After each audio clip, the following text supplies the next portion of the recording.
All this time Yoruchi remained quiet as she sat on Shiro's shoulder before the silver-haired boy had handed her over to Orihime.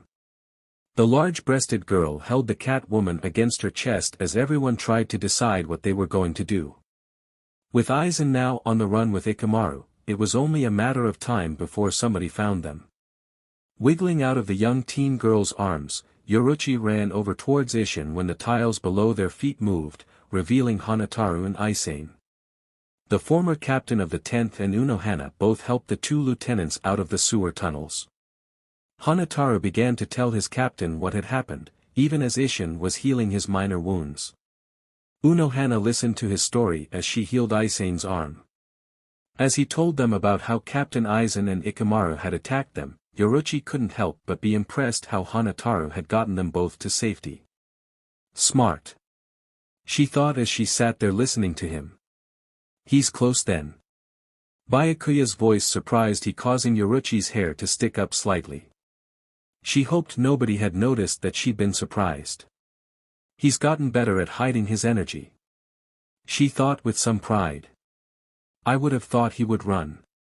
Yukitake stated with some surprise in his voice. He's up to something. She thought. But what could he be waiting for? She turned her head towards the twins. Could he want the kids to come after him so that he can expose them to his sword? She frowned. No. It's got to be something else. Looking up, she watched Byakuya raise his Ryatsu, calling forth a hell butterfly and speak when one rested on his finger. Captain Soifan, the Ryoka are no longer a priority, but considered temporary allies. Captain Aizen is heading towards the 11th. He is considered dangerous. Do not engage in battle with him or Ikamaru. Report his status and location only. The hell butterfly flew off towards the captain of Squad 2's location. Yoruchi quickly followed it. Byakuya watched the black cat take off after the hell butterfly. It wasn't like there weren't animals in Soul Society, but there was something different about that particular cat. Its eyes reminded him of his old mentor, annoying demon woman, Yoruchi Shihoin. He wondered. Shaking those thoughts away, Byakuya turned to head towards the 6th to gather his men in case there was a fight. Passing the Ryoka, he heard the one boy say something about having his Bankai. Impossible. There was a difference in Ryatsu when somebody gained the Bankai. The orange-haired boy felt like he was just above Aburai's level, but definitely below any of the captains. He eyed the other boy, Shiro, he'd heard his sister call him. That boy felt like he was at a captain's level. He had brute strength, from what he recalled from their encounter. He had yet to see the boy draw his Zanpakuto though. Shiro looked at Ichigo as he told Rukia how Urahara had trained them. How Shiro had helped him find his Bankai after Urahara helped him reach Shirkai. Idiot, she yelled at Ichigo. Nobody can reach both Shirkai and Bankai in 10 days. Ichigo grinned as he crossed his arms over his chest, for a moment looking like a very young version of his father. I did. His statement had her jaw dropping in shock. Byakuya felt a flash of anger. You are making light of something that is serious. Ichigo looked at the raven-haired man. I have it. He told him. My Bankai is just that different. He looked at Shiro, who cocked a grin. That was one way to explain it. He snickered. Let's just say he needed me to achieve it. His grin caused Byakuya to narrow his eyes at him. Before you go and say it, pretty boy, yes, I have hollow-like Ryatsu. No, I am not a hollow. He's a former hollow. Rukia explained. When he reincarnated, his spiritual pressure that he had as a hollow stayed the same. Along with some of my features. He pointed at his eyes. I'm just the weird twin. Ichin. Byakuya hummed before walking away. At least he's not trying to fight me now. Shiro told Ichigo, who nodded as they watched the other man walk off. Yoruchi came to a halt as she came across some downed members of the stealth force. Nudging one with her paw, she found no response from them. Rushing through the park area, Yoruchi came across more stealth forces, all dead. Her heart jumped into her throat. She truly hoped the bastards hadn't hurt her little butterfly. The young girl had always been a good friend to tease or talk to. Quick to come to a conclusion, even if it was wrong in Kisuke's case, but she had good instincts. She frowned as she climbed Sokayaku Hill. The winding stairs taking her through a white dead tree forest. In one of the trees she saw Ichigo hiding. Further ahead she saw Soifon engaged in a fight with Ikamaru and Kenpachi about to engage in a fight with We're about to get real here. Letting her own Ryatsu flare, Yoruchi could tell when Soifon sensed her. At the same moment across the Sereidii the three Kurosaki men froze up, along with every captain in Soul Society. In the 12th, Mayuri Kuratsuchi smiled devilishly. After receiving the news from the head captain that Aizen had turned traitor, he believed that the project he had been working on with his Zanpakuto would be enough to take down the traitor and anyone else that had aligned themselves with him. Picking up his glowing sword, Ashisoji Jizo, his grin became larger at the surprise he had waiting for the traitor and his companion. Jin Ikamaru prided himself on being the slick snake he was.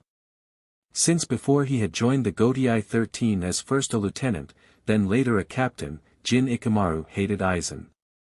His childhood friend, Ranjaku Matsumoto, was attacked by Aizen's men who had taken a piece of her soul. Aizen had then added the piece to something called the Hogyoku. Later, while in Shino Academy, he learned that the piece missing from Ranjaku would mean she would never achieve Bankai. However, even before learning this, Jin Ikamaru had already decided he would find a way to return Matsumoto to her former self and kill Aizen Sosuke. Gaining Aizen's trust at a young age, Jin searched for a moment of weakness from the man, however a chance never presented itself to him. Aizen was too smart, too deceptive and not a single soul suspected him of being a traitor. Well that is until Kisuke Urahara. The former captain of the 12th was the only man to see through Aizen's deception, but it had cost him everything. Now living in exile, Jin couldn't count on him to being stronger than Aizen or smarter. So he waited 100 years. Now, a new opportunity has presented itself. Or rather, two beings had. Those boys had not only fought the 11th and won, but befriended the deadliest captain, next to Unohana. Both had also angered the Kuchiki captain, gotten the head captain all filed up and brought their father out of hiding. They had also forced Aizen to reveal his deception sooner than planned. Then there was Tozen. Someone had killed the warrior he had come to fight alongside and was his accomplice with Aizen. His version of so-called justice was what drove him. Jin never did learn why he decided to help Aizen. Now they waited for the final act, as Aizen called it. Truthfully, they were running away. Their hollow accomplices would open a portal into the hollow world of Hueco Mundo and a new fight would begin along with a new act, but first, Aizen needed Urahara's Hogyoku in order to combine the two together and complete them. The question to Jin was, who did Urahara use to hide it? Aizen had said that it wasn't in the Kuchiki girl, so who had it? As they waited for the portal to open they suddenly felt two incoming Ryatsus coming towards them. Predictable, he heard Aizen say as a small smile traced his lips.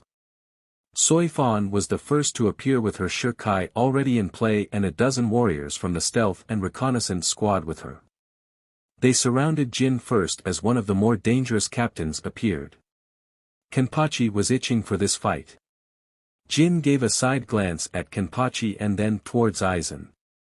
Yes, Zachary Kenpachi was one of the deadliest warriors alive, but he was like a child when he fought. Aizen would kill him in no time. Jin returned his attention towards Soifon. She would be entertaining, as long as he didn't kill her. He really didn't want to get involved with the Queen of Flash Step. Yoruchi was on another scale than this child. Pulling Shinso from its sheath, he prepared for the first strike. It came from the stealth squad. All at once they attacked, hoping to overwhelm him with their number. It may have worked with a young lieutenant, but he was a captain-level Shinami, they should have given him some credit. Engaging Flash Step he was suddenly a blur, leaving after images in his wake. He came out unscathed as the squad fell to the ground. Soy Fan looked angered. With a half grin, Jin brought his sword towards the center of his chest and moved his blade on top of his other arm when it gave a blow before suddenly it lengthened and contracted as Soy Fan dodged it. Repeating the process, Jin kept her away from him. He really didn't want to fight her, but had to make it look good. Lengthening of once more, he swung the extended sword at her. Unable to block it, she flash-stepped away. Jin was ready as he contracted his sword, spun around and released his sword piercing her chest. A second later Soy Fan saw purple cherry blossoms falling around her. Soon after her vision began to blur and became unfocused before falling unconscious. A second after his sword touched her, Soy Fan's Ryatsu vanished. However, Jin's problems weren't over as suddenly the air around him became electrified. Turning his gaze towards the dead white forest, he now was faced with a very passed-off Yoruichi Shihoin who was glowing with electricity. For the first time, one could actually see his electric blue eyes as they widened in horror as he realized what she thought he had just done. Jin was struck in the gut before he could move to defend himself. Yoruichi's face in front of his before he was then thrown away from her because of the force of the punch towards Aizen who threw Kenpachi's unconscious form to the side. Jin landed on his feet and regained his balance before coughing up blood and wiping it from his lips. Before Yoruichi could begin her next attack, the pink-haired lieutenant, Ichigo, came out of her hiding spot with her hands behind her head. "My turn, Kenny." The look in her eyes reminded Jin of an insane person who had really lost it. He felt a shiver of fear go down his spine as an immense amount of Ryatsu began to pour out of the small body of the lieutenant as she approached Aizen. Her pink Zanpakuto was then pulled out of its sheath before she rushed forward, the insane grin never leaving her face as she attacked the traitor. Aizen blocked Ichigo's first strike. To say the least, he was impressed by her strength. He knew the secret to this child though, and that was, she wasn't even real. She was the manifestation of none other than Zakari Kenpachi. He was truly asked that such a monster had something like her as their Zanpakuto. However, the fact was that even he didn't know the truth of his own Zanpakuto, let alone its name.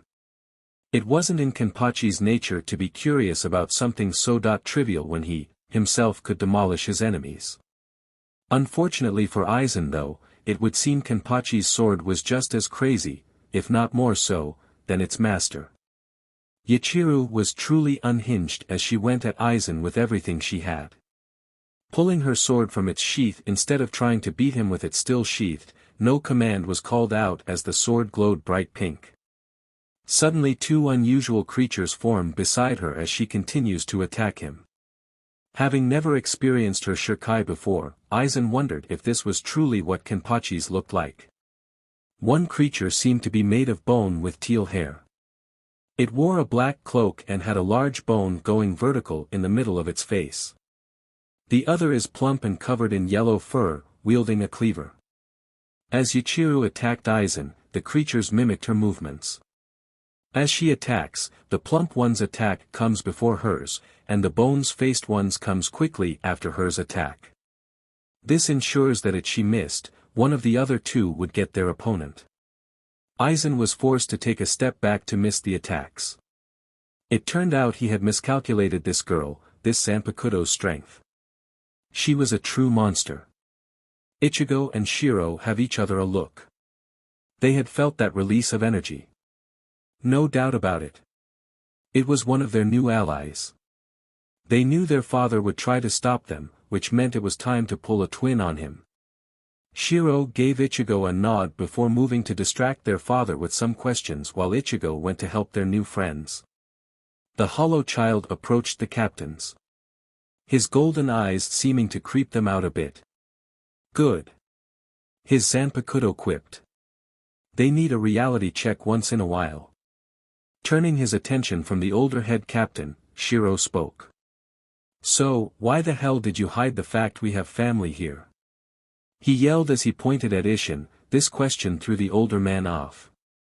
Huh? He asked confused. The Shibas. Shiro yelled at him. Threw his hand at Ganju. The heavy man blinked in confusion before gasping. "You're our uncle," he was shocked. "Isn't he supposed to be dead?" On cue, Ichigo motioned for his friends to follow him. Hitsugaya saw Ichigo and his friends begin to pull away. Distraction tactic. Sighing, he motioned for Matsumoto to follow. She was about to complain, but the look in his eyes made her close her mouth and follow.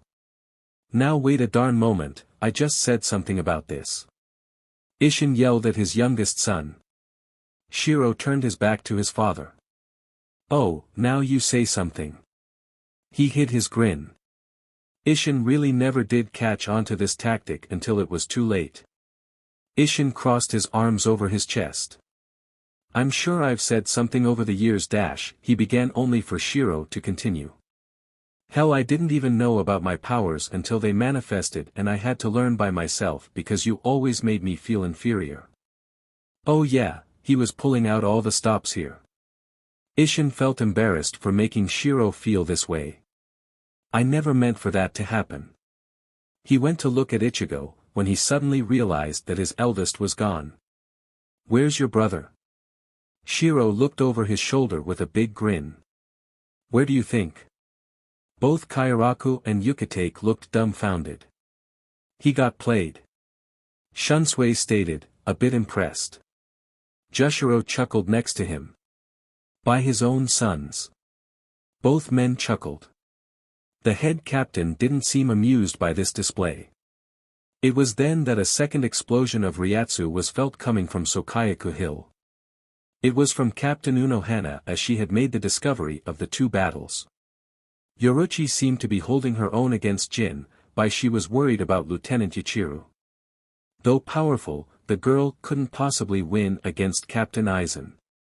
Releasing spurts of Ryatsu, she intended to have the remaining loyal captains know her position and the position of their enemy.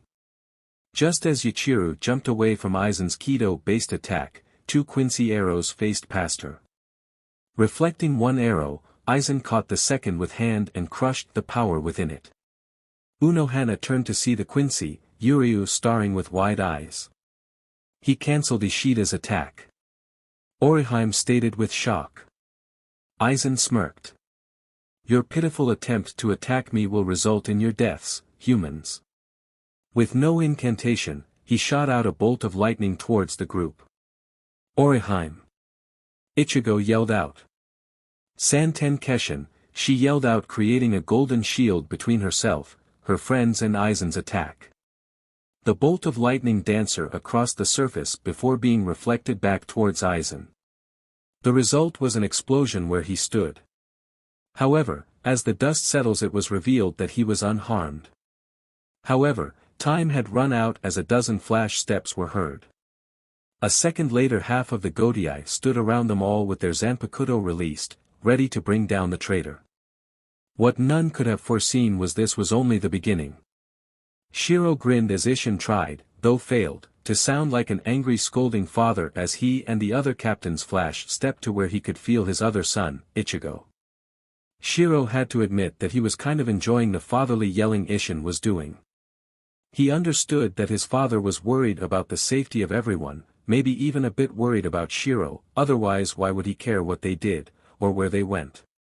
As their feet touched the ground to the large hill area with a dead white forest, pink energy was just settling as they found their footing. At that moment the rest of the captains and lieutenants of the Godai appeared and surrounded the two traitors. Shiro raised an eyebrow when Jin raised his hands in surrender when Matsumoto pressed her sword to his back. "I surrender," he told her with a slight grin. "I'm injured." Sure enough, there was blood dripping on the ground next to him from a wound on his arm. "You're surrounded, Aizen." Yoruichi told him with confidence in those around her. "You no longer have anywhere to run to." Her eyes narrowed at his ever-present grin. "It's over." A chuckle left his lips. "What's so funny?" She inquired this even as a bad sinking feeling began to form in the pit of her stomach. "I'm sorry," he stated, not truly apologetic. "It's time." Her eyes widened as she suddenly felt energy coming at them from above. "Get away from him." Those closest jumped away just as a beam of energy surrounded him. At the same moment, Jin was surrounded by the same energy. "Ah, and I was enjoying being your prisoner," he stated with a pout at Matsumoto. "I'm sorry." Suddenly a hole in the sky formed as dozens of Jillian-type hollows seemed to be trying to come through it at once. Shiro, having snuck away from his father's side, was now next to Ichigo's. He was about to tap his brother's shoulder when he froze at the feeling he was getting deep within himself. Those Jillians were helping Aizen somehow, and his hollow side was getting pissed by the second. Suddenly the ground under the two traitors was lifted. "Running away?" one lieutenant asked. "No." another yelled as they went to stop Aizen. "Stop," the old and authoritative voice sounded from the head captain, causing the lieutenants to pause in their pursuit. "Head captain," the 7th Division lieutenant questioned. "That light is called Negashin," he explained calmly, though his own anger was steadily growing. "Minos use it when they're saving one of their own." He narrowed his eyes. "It's over once the light covers them. Inside the light is its own impenetrable world. Every captain who has faced a Minos knows this. Once that light came down, it became impossible for us to touch Aizen. He's even joined with Minos." Jushiro said, astonished though angry. "For what reason?" "To search for greatness," Aizen answered upon hearing him. "Have you sunk so low, Aizen?" Jushiro questioned him. "You're too proud, Yukitake," was his answer. As Aizen spoke, Shiro grabbed Ichigo's shoulder and whispered.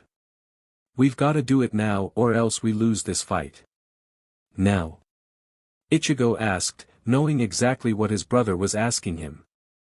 "You're already in Shirkai, it won't take much." Shiro grinned. "We've done this once before, why are you actin' all scared?" Ichigo looked worriedly at his brother. "You know why?" His eyes looking at Shiro with a deep sadness. "There's a chance you won't survive this." Shiro grinned at him. "Ain't like I'll be missed, bro." He touched Ichigo's shoulder. "It's better this way anyways.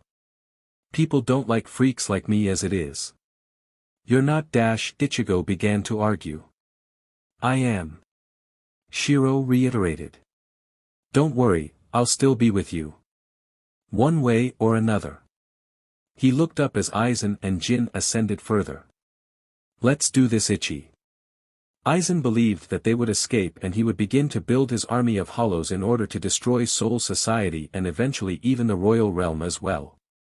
When suddenly dual voices were heard, Bankai, the release of energy was so great that a whirlwind of blue, black and red energy swirled to the heavens on high. Clouds were forced away from the sky by the energy released. On the ground there were cries as people were forced away from Sokayaku Hill or as they held onto the trees for dear life. In the center of the whirlwind 2 souls became one. One form, instead of 2, was revealed as the energy settled. 2 swords in either hand, long orange hair, and on the left side of his head was a horn coming out of his head. A red line bisecting a left black/gold eye. The Shihakusho top torn, revealing pale white skin, and the red line continuing from the left side of the face to the center of the chest, though there was no hole. Just as suddenly as he had appeared, the being vanished from sight only to reappear at the hole in the sky.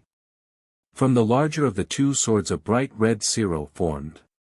Pulling the second from its waist, a second Shiro former, and as the 2 met, instead of aiming towards Aizen or Jin, the being turned around and released the blast at the dozen or so Minos, opening the gate into the hollow world of Hueco Mundo. An explosion was the end result. When the smoke vanished, no hollow was left alive. The beam flickered once, twice, and then vanished. As most know or realize, the law of gravity is simple: what goes up, must come down. Down on the ground below, Renji Aburai was the first to realize this. "Shit! It's coming down," he yelled as the 2 mounts that the traitors had been standing on were now coming crashing down to the ground below them. People scattered to avoid being crushed by dirt and rocks. Floating in the sky above them, Jin commented. That didn't go as planned. Looking towards Aizen though, Jin felt a shiver of fear. Aizen looked pissed as he stared up above them at the orange-haired being. Jin had to admit, he was surprised at the appearance of this being. Surely, that couldn't be that orange-haired teen. Could it? Below them head Captain Yamamoto saw an opportunity. All forces, he yelled out, causing everyone to look towards him. Attack and capture former Captain Aizen and Captain Jin at all cost. What about the being?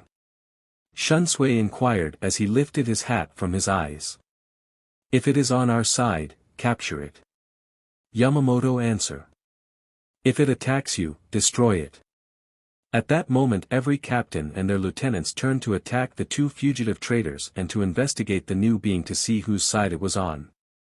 Inside their inner world building smashed together as two Zanpakuto merged creating Tensa Zengetsu. You two have a limited time before this becomes a permanent situation. Tensa told the two boys. We must work in tandem. Shiro was looking at his clothes, or lack thereof. He was missing his top half of his uniform, so was Ichigo. However, unlike his twin, Shiro hated not having clothes. His pale skin was always something people made fun of, like Ichigo's orange hair. He felt Ichigo nudge him gently. We've got this. Ichigo stated. Just concentrate and kill the bad guys. That's not too hard. TCH, Shiro looked at his brother. Well, if we go over our time limit, I'll blame you. Tensa rolled his eyes at the statement that had Ichigo ready to help at his brother. Argue later. His dual voice sounded agitated. Are you okay, old man? Ichigo teased. The Zanpakuto looked at him with an incredulous look. He looked nothing like his former self. Now a much younger version of Zangetsu, Tensa had a white and black horn upon his head from merging with the hollow Zanpakuto. He was also wearing a white robe with black fur around the collar and hem of the robe. The Zanpakuto went to speak when Shiro spoke. He's not Zangetsu. He's Tensa Zangetsu. Ichigo looked at his brother with a lifted eyebrow. He's different from the old man you know. He's in Bankai form. I see. Tense spoke. You're the smart one. Hey! Ichigo yelled out in indignation. Enough. Shiro said with a slight smirk. Let's do this. He clasped his brother's shoulder. As the two merged their souls a new outward from appeared. The merged being dodged Jin's strike as Aizen took on the captains of the Godai. I think we're annoying him. Shiro stated mentally to his brother as Jin once more used his long-ass Bankai on them. You think? Ichigo's voice sounded annoyed. As they shot out another Shiro from the horn. Don't do too many of those, Ichi. They take a lot of energy. Shiro warned his brother as Jin shot a blast of fire at them. When suddenly a dust-like fog appeared around them. The dust had tiny crystals in it. Oh dear. Jin mumbled with amusement in his voice. It seems you just cannot stay out of this, can you, Matsumoto? If you're on our side, creature, do not attack my lieutenant. Toshiro's voice sounded behind the duo. If we weren't, Ichigo spoke, his voice sounding like two people speaking as one. You would be dead by now. With that the duo shot past Matsumoto towards Jin at their fastest speed. The flash step was no flash step but the hollow equivalent called a sonido. For once Jin's eyes flashed open in shock as his head was grabbed by the creature and he was sent, top speed, towards the ground and hit hard. Jin gave a gasp before spitting up blood. Ah. Now that's interesting. He thought. Maybe. Just maybe. Matsumoto's worried look was the last thing his electric blue eyes saw before darkness took a hold of him. Toshiro looked at Jin's unconscious form on the ground as Matsumoto fretted about the blood and possible broken bones. Looking back up, Toshiro called forth his Bankai and flew upwards to pierce Aizen's body with Daiguren Hyarinmaru. The ice dragon roared with anger at its master's betrayal. Unfortunately he never got close enough as Aizen vanished from his sight. Blood sprayed out of a wound. He looked and saw that his bankai had been broken as his left arm was cut from his body. He spat up blood as he was pierced from behind. He fell from the sky towards the ground. Kira! Renji yelled out, causing a blonde man to look from his fallen captain's body. Renji pointed towards the sky. The sight of half of the captains falling towards the ground caught his attention. We need to act fast. Both men looked behind them and saw the healer Hanataro. We need to create a net in order to catch them mid-fall. I'll need your help. He bowed towards them, hoping they understood the fire situation they were in. Tell us what to do. Kira told him. Ranjaku. Renji waved for her to follow them. After all, there was nothing she could do for Captain Ikamaru. Orihime heard what the group was attempting to do, so as the Kido-based nets began to go up to catch the falling captains she called out, Soten Kishun. In almost an instant each of the fallen captains were healed by her ability. Aizen, having seen this, saw the girl as a threat. She could have been a useful tool, if things had gone differently. Hado began as he pointed his finger at her when suddenly, the being that had thwarted his plans appeared behind him after using another sonido. Trying to catch the larger sword wouldn't have been easy if the user was weak, but Aizen found that he could not and was forced to dodge the swing of the sword that had released a black and red arched energy attack. Orihime. Yuryu grasped his friend's wrist and pulled her back towards the white forest where the pink-haired demon girl was trying to awaken her captain. Ichigo and Yumachika were both on guard, each itching to get into the fight, but were worried about their captain. Suddenly a voice yelled out. Hado, 99, Goryu Tenmitsu. In a large area surrounding the unknown user, the ground shoot upwards towards Aizen, transforming into 5 enormous blue energy dragons. The 5 dragons converged upon Aizen in an attempt to weaken him. Unfortunately, Aizen seemed unaffected. On the ground, panting ever so slightly was Hachijin Ashoda, Hachi to those who knew him. Beside him was Lisa Yadamaru and Hiyori Saragaki. To the humans these 3 were unknown, but to most of those present these 3 were ghosts. Above, appearing next to the transformed duo, Shinji, Love, Kensei, Rose and Mashiro all appeared. What the hell? Shiro wondered why these guys had suddenly appeared. Ichigo eyed the group incredulously. After giving Shiro shit, these guys appear, now. Hirako. The way Aizen said Shinji's name made the duo believe these two had history. Probably wasn't good history from the waves of energy they were sending from the blonde. Aizen. Hirako felt his hollow rattle in the cage he had built around it over the years at the mere name of the traitor. His eyes darkened ever so slightly. Oh, he was going to enjoy this fight. Without another word the 2 men raced at each other. Their blades crashing against one another. Sparks fell as they clashed. Ichi! Shiro cried out as he sensed someone coming at them from behind. Pink petals missed, bisecting them by mere millimeters. Shit! You are a disgrace for allowing a hollow to consume you. Byakuya's voice echoed across from the combined teens. Really, they both deadpanned. Does the guy really not notice we're not going on a kill rampage attack? Big brother. Rukia called from the ground. We shall talk later, Rukia. Byakuya wasn't too happy with her for not eliminating this teen when she had the chance. He raised his hand, calling his blades back to attack them. For her sake I will make this quick. The petals rushed at the teens from all sides.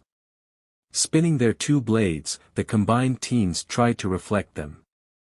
Using sonido they appeared behind Byakuya with their sword in an X pattern around his neck. Byakuya froze, having not sensed the movement of the being. Idiot! The warbler voice spoke. If we were your enemy, you'd be dead. He removed the blades from Byakuya's neck. Just protect Rukia. Shinji growled lightly. He'd always known Aizen had been holding back during their duels years ago, but not to this extent. He stepped back several stances from him.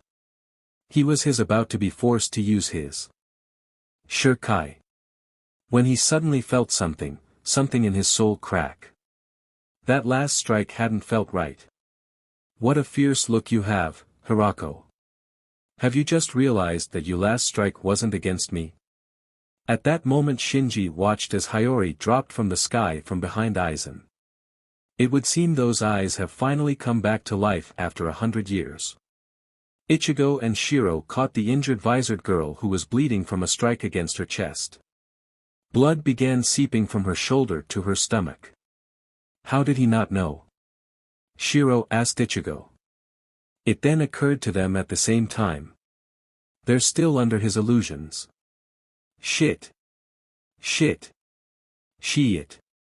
Shiro began cursing as they raced towards Oriheim's side. They skidded to a stop in front of her. Renji, a blonde girl and two others stepped back, with raised swords. Oriheim, the warbled voice yelled at her, startling the young girl. Why yes, she answered as Chad stepped between her and their hollow-eyed friend. The combined teens stepped up to the giant and handed over the injured visored. Heal her. They then turned to help Hirako when they felt a build-up of energy. Sighed. Sakanade. They all watched the sword change its shape. The handle was circular with a blade that had hoped in the blade. Hirako began spinning it. Jin's head rested on Matsumoto's lap. He couldn't move at all and it wasn't because of the Kido spell on him. He truly believed his back may have been broken by those kids. Ah, Hirako is angry. He closed his eyes. Not good. Aizen will see through your Shirkai. Welcome, to the introverted world. Hirako grinned. Where everything is in reverse. He rushed at Aizen, though Aizen turned to strike the opposite direction, only to be struck on the upper shoulder. Can you really keep up with all that's in reverse here? Even if you are able to react, it's almost impossible to control your reflexes. He began using do as step. Trying to confuse the psychopath that had once been his lieutenant. Over here. He called, causing Aizen to turn, only to strike from another position. This is nothing more than a visual illusion. Aizen stated as he struck Hirako from his true position. Only for his blade to strike against the smaller black and white blade of Zangetsu. Shinji's eyes widened. In his 200-odd years since discovering his Shirkai, nobody had ever discovered the truth of it, until now. Run. The combined teens' warbled voice warned him. Hirako thankfully listened. Aizen hummed.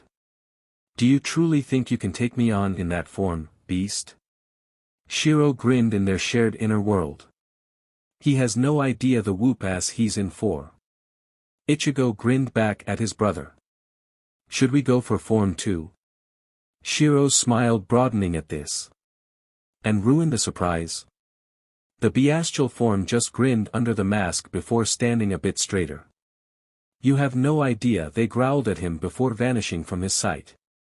Aizen's smile disappeared as he spun around to block the first strike. What he wasn't prepared for was the tail grabbing his leg and throwing him down onto the ground. With no time to take a breath, the teens sent down their strongest Shiro towards the ground. Hachi conjured up one of his strongest shield barriers. As the blast hit the ground, it turned everything on the other side into an inferno, burning and consuming everything in its path. Hachi grunted as he began having a hard time keeping the barrier up when he felt the strength of the barrier strengthen as both the now awake Captain Soifon and Yoruchi touched the surface of the barrier to add their strength to it. The combined teens landed on the ground ready for the next attack. As the dust settled, Aizen stood looking a bit rattled but very much alive. His rage began to show. You cannot win, boy. You are nothing but a human with a hollowed soul. You are not going to defeat me when not even Kisuke Urahara could, and he was tens of times stronger than you. The boys grinned once more. Who do you think our teacher is? Aizen's eyes widened as the hollowed boy reached for his mask and cracked it, but instead of the spiritual energy being released, it was pulled inwardly. Standing there, the dual teens grinned as their form was taken in by the man before them. On one side of his body was the orange-haired boy with brown, golden speckled eyes, and on the other half was the white-haired boy with black and golden eyes with a single horn upon his head and a red line drawn down the left side of their face. What was impossible was the fact that their combined spiritual energy should have been sensed by all like it was in the first form, but in the form Aizen sensed nothing. Their sword had combined as well. What had been two swords was now one sword that was large, heavy-looking Zanpakuto with black and white lines drawn upon it. "You're running out of time." Tense warned them as the boys grasped their sword and was about to strike when Aizen raised his hand at them. The oozing crest of corruption, the arrogant vessel of madness. Aizen's voice echoed. Isshin's eyes widened as he recognized the words being spoken. No. He was grasped by those around him. The older captains felt for the man but couldn't allow him to be killed as well. Filled with rage that this boy, this human would stand before him and undo everything he had worked centuries towards, Aizen finished the spell. Heido 90, Kurohitsuji. A black box surrounded the combined teens in a single moment with crosses appearing on top as the spell took full form. The pure blackness, dark feeling inside was incomprehensible, but fear wasn't what they felt. Holding out their hand with Senjutsu, they began concentrating their combined energies. One last shot. Usaid gasped filled the crowd as Aizen turned towards them. He opened his mouth to speak when suddenly the black box began to crack. Aizen turned his head, eyes wide as the entire spell shattered when suddenly thousands of arrows enhanced by a Shiro came for at him and struck Aizen, forcing him back against Hachi's barrier. The shield barrier began to crack for the force being emanated from inside the still shattering black box. Other captains and lieutenants ran towards the barrier, adding their own energy to it in order to keep it up. As the energy dissipated, the black box shattered completely, revealing two separated teens. Both looking a bit haggard and tired but very much alive. They raised their swords. How? How can you be this strong? Aizen asked with disbelief as he slid down the Kido barrier. You're nothing. Shiro gave one of his many hollowish grins. We're not nothing. We're hybrids. Ichigo answered. I'm human, Quincy and Shinigami. I'm a fucking hollow reincarnated human who kept some hollow aspects. Shiro stated as one eye looked towards Isshin. I've been kicked around, made fun of, hated by my own father and was still loved by the woman who gave birth to us. We're not perfect, Ichigo shrugged, but together we can defeat you. Besides, you kind of piss us off. Shiro stated, gaining a look from Ichigo. What? He does. Aizen went to grab his sword that had fallen when he had crashed to the ground. Only when he did, the sword was blown away by a red line of energy. Turning his head, he was a single figure standing looking singed around his green and white striped Haori and blonde hair. His dark gray eyes looked angrily at Aizen. There stood Kisuke Urahara, in the flesh. Kisuke looked at the portal leading into Precipice World. Placing a hand into it, he winced as an electrical shock went through his body. Nobody but Aizen knew he was in the world of the living. So it had to have been Aizen who had put the barrier up. Thankfully, Aizen must have believed Shinji and the others to be dead. Otherwise there was no way they could have gone through into Soul Society. He just prayed that things didn't go wrong. He tapped a finger onto the top of his cane. He could feel Benihime thrum with impatience. Her power barely contained. Are you truly going to let those children go up against that monster that got you thrown out of the Siratii? She yelled at him. She always had a bad temper. Yoruchi is with them. So is Isshin, and Shinji with the Vizards will be there soon, he assured her.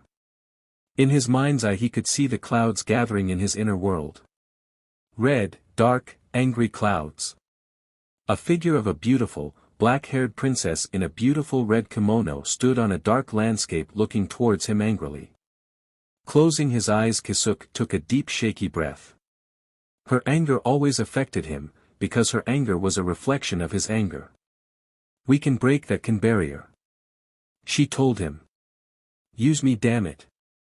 His Ryatsu suddenly raised, electricity sparking off of him as he swung the cane, which lost its false form, revealing his beautiful Zanpakuto princess, Benihime. She screamed as her blade came against the barrier. The explosion that came from this course of action shook the entire training room, and the shoten above too shook. The inhabitants inside the shoten fell to the ground because of the shaking. Tessai quickly stood, leaving the children with Masaki. Yuzu suddenly grasped her mother's arm. Masaki looked after where Tessai had vanished and kissed the top of her daughter's head before following the other man. After climbing down the ladder, she almost bumped into Tessai.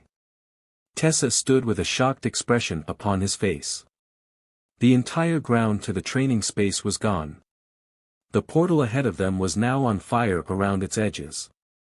In the center of it was a hole in the form of Urahara. Suddenly the hole was swallowed up and vanished. "Boss!" Tessai whispered. Knowing exactly where Urahara had gone. As soon as Kisuke's feet touched the solid ground of Soul Society, he felt a sensation unlike anything he had felt in a long time. It was as if the place he stood was welcoming him home. Engaging his faster flash step, Kisuke rushed to where he could feel the others, and Aizen fighting. Kisuke arrived at Sokayaku Hill in time to see Ichigo and Shiro obliterated Aizen's highest kick attack. When Aizen went to grab his sword that had fallen when he had come crashing into the ground, Liquid flung Benihime at the fallen Zanpakuto. When he did this, Aizen and every captain there stood still before looking toward where he stood. Kisuke's Haori was singed around the edges, as was his blonde hair. His hat had disintegrated into dust when he had gone through the barrier. His dark gray eyes looked angrily at Aizen. There stood Kisuke Urahara, in the flesh, and all hell was about to be unleashed as Kisuke lifted Benihime to strike at Aizen. "Now you come!" Aizen yelled. "You had 100 years and now is when you decide to come and fight me." "He's become unhinged," Benihime commented, her eyes wide with shock. "Did those two children truly undo him like this?" she asked incredulously. "Kisuke. Just what are those boys?" Dark gray eyes closed slowly before opening, his eyes raising his Ryatsu and rushing towards Aizen. "Our saviors," was the single thought he had towards her question.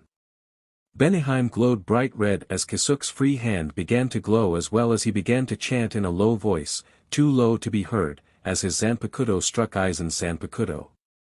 Somehow, Aizen was able to strike back with his sword when suddenly, Kisuke's blade broke his. Thrusting his palm forward at Aizen's chest, skin touched skin. Aizen screamed in pain as the orb that had formed in Kisuke's palm forced its way into his body. Aizen fell forward as his Ryatsu suddenly vanished when it rolled to nothingness as the Seal 2 effect. Kisuke fell backwards, losing his own strength, only to be caught by the two boys, Ichigo and Shiro. "Getabushi," the two yelled out as the barrier Hachi and the other captains had been holding up, fell. The two boys set him onto the ground so he could rest a moment. "How can you follow that thing so blindly?" Aizen's voice asked as the final part of the seal took root. "Thing?" Kisuke asked, truly not knowing what he meant for a moment. Taking a second to think, Kisuke's eyes widened as understanding struck him. This was all about the Soul King. Unable to answer as the seal took full form. Aizen was laid out on the ground with his hand outstretched towards Kisuke as if trying to grasp at him. "Who is the Soul King, Getabushi?" Shiro inquired quietly as the captains of the Gotii were coming closer. "Who indeed?" Kisuke answered as he looked up towards the sky. Looking towards the two boys, Kisuke spoke. "Thank you, and when we have a moment I'll explain everything. How about gettin' us home in one piece and callin' it good?" Shiro told him with a quirk of a smile gracing his face. We can have story time at another date. Ichigo stated as he sat next to his teacher. I'm whipped. Shiro sat down as well. Agreed, he quipped. I think my bruises have bruises. He complained. Seriously, he felt drained. Bone tired.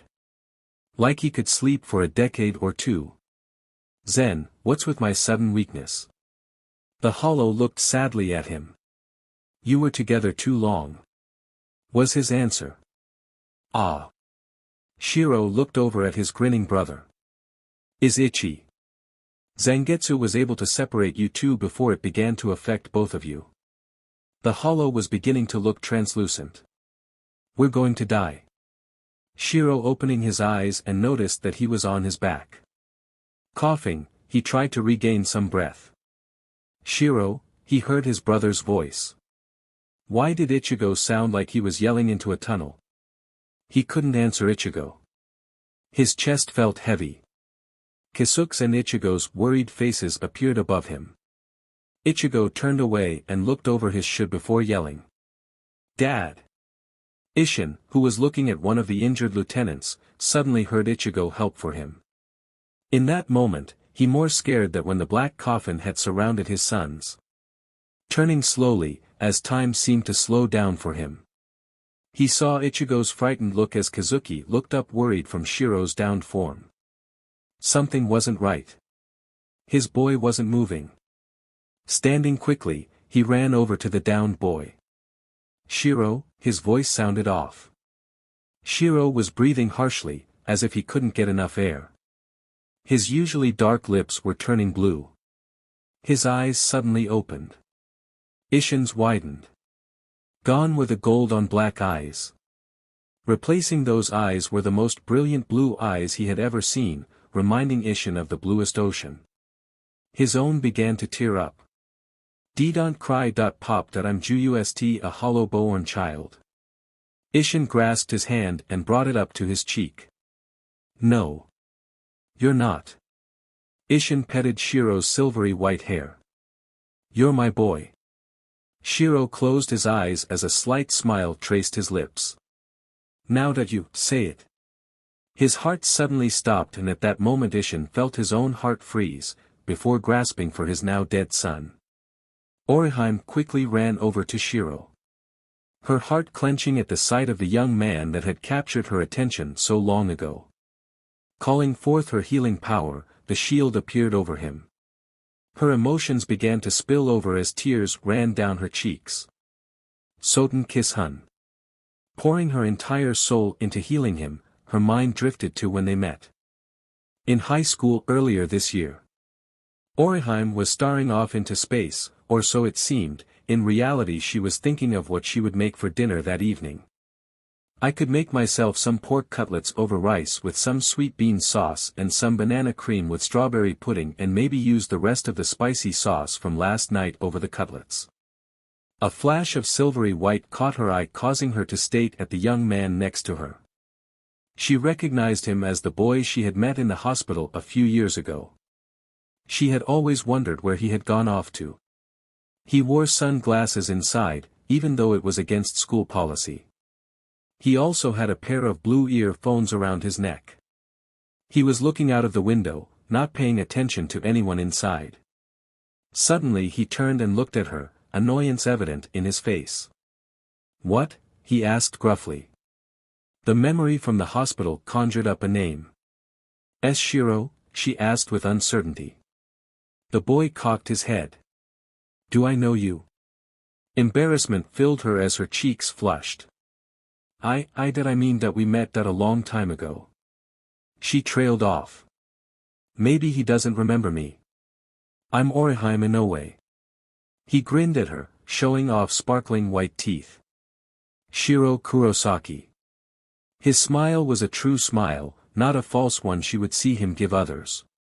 He had been truly happy to meet her. His real smiles, she found out, were reserved for his sisters, his twin Ichigo, and his friends. Everyone else received a false smile or a quirk of the lips. Back to the present, Orihime's brow furrowed as she tried to concentrate on bringing him back. He can't die. He just can't. Just then his chest began to lift as he took a single breath. Inside Shiro's inner world he watched as the many skyscraper buildings began to crumble into nothingness. His hollow Zanpakuto stood with his back to him. "Zen, thanks for teaching me everything." The hollow snorted. "To see our lives and this way is pathetic." Shiro gave him a half smile. Looking over his shoulder, his silvery hair blowing in the wind as he did so. "Yeah, but it was still fun." The hollow gave a full-on grin. That it was. The two watched as the building they stood upon became the last building standing when suddenly the dust, the crumbs from the previous buildings around them stood still, frozen in place. Shiro saw light blue petals begin to fall around him. Holding his hand out, a flower petal fell into his palm. The design of the flower was the same as those Orihime wore in her hair. The hollow chuckled.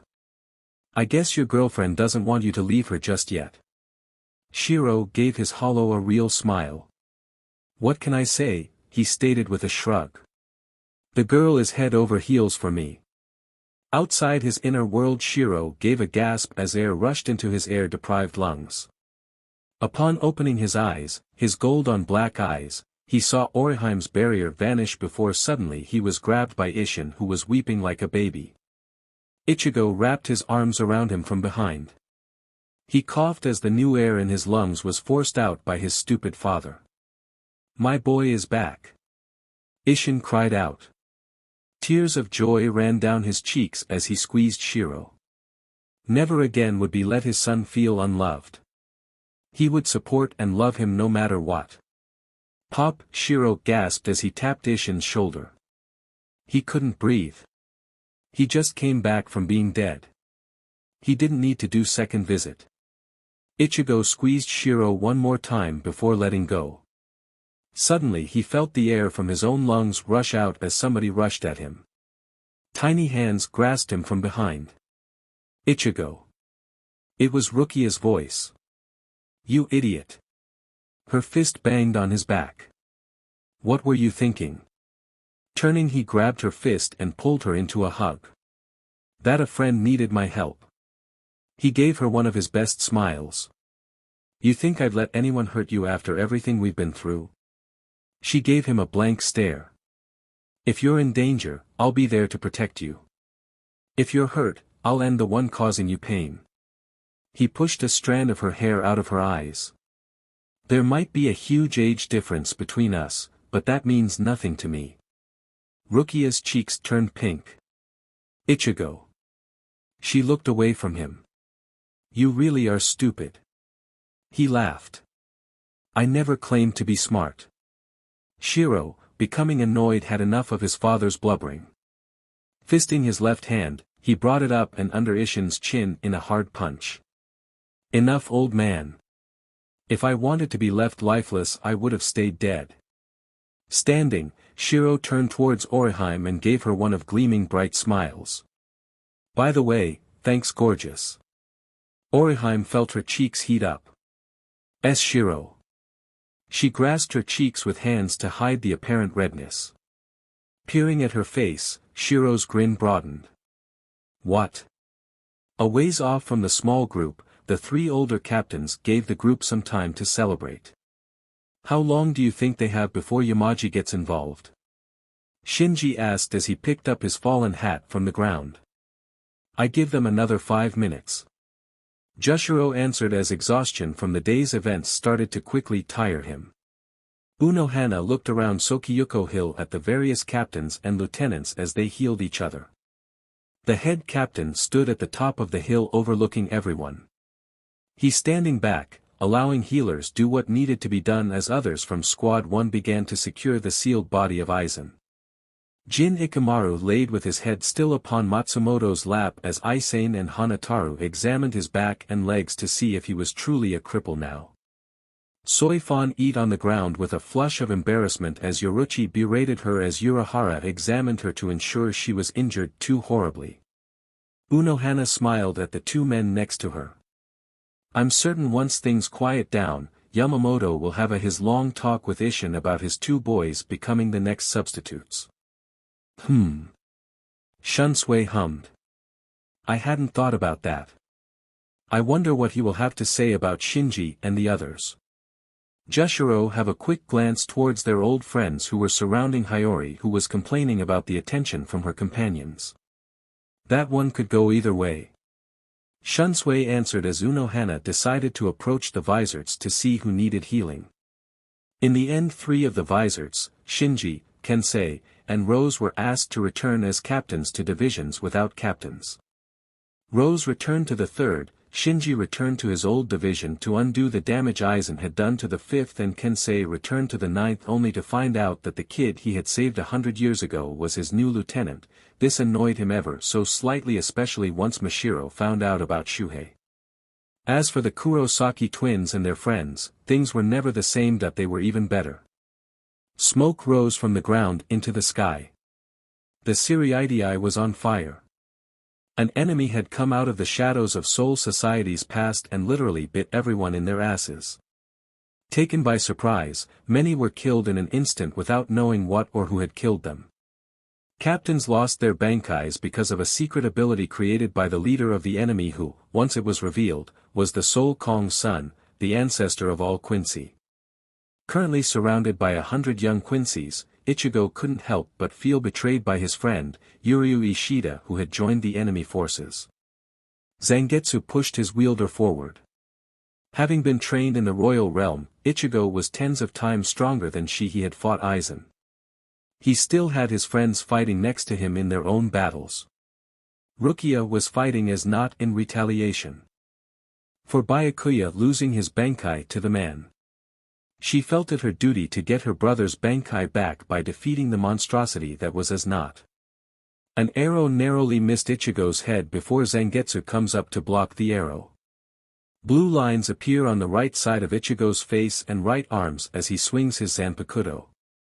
Getsuga Tensho, he tells out, an arch of black and red energy was released towards the group of young Quincy's, who cried out in pain as their bodies are torn apart from the attack. It hurts Ichigo to see such young people dying needlessly. How could Yawatch allow children to fight in this war? Shouldn't a leader care somewhat about his people? He cares nothing for them. Zangetsu told him. They are nothing but cannon fodder to him.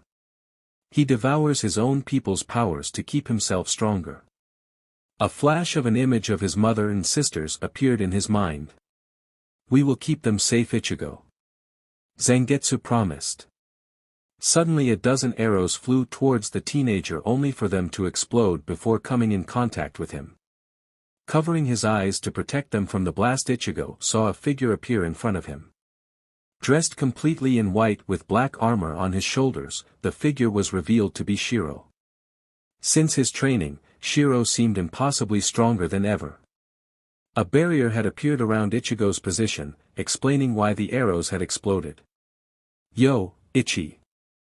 Shiro greeted his brother with a look over his shoulder. Zen and I thought you could use help. Zenjutsu and Zangetsu were unusual Zanpakutos. Ichigo's true blade were dual short black on white swords, as Shiro's was a single white on black blade that was absolutely huge.